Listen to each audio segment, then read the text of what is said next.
Next we start installing the 49 cubic centimeters Gas Kids ATV. Open the box, then use a wrench to remove the bolts and nuts from the metal frame. After disassembling the frame, take out the mini ATV. These are the items included in the tool kit. Please check and confirm if anything is missing.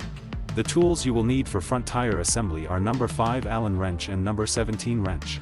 Insert the front wheel into the front axle with the brake disc facing inward. Align the mounting holes on the brake caliper with the fixing holes. Insert the bolt and tighten it.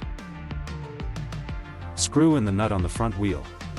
Insert the black rubber cap onto the front wheel, and install the other front wheel in the same way.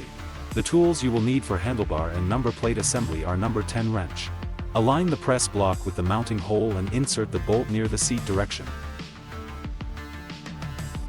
Insert the number plate. Insert the remaining 2 bolts and tighten them. Adjust the angle of the handlebar and tighten all the bolts. After assembly, please test the brake to ensure it has been installed correctly. The tools you will need for front tire assembly are number 12 wrench and number 13 wrench. Remove the bolt and nut from the rear suspension. Lift the rear swing arm and align the rear suspension with the mounting holes. Insert the bolt and nut, then tighten them. The tools you will need for chain cover assembly are number 5 Allen wrench. Insert the 3 bolts into the corresponding holes and tighten them. The tools you will need for front bumper assembly are number 10 wrench. Remove the bolts from the frame. Align the bolt holes on the front bumper with the bolt holes on the frame, and insert the bolts. Tighten the bolts. Remove the packaging bag from the seat.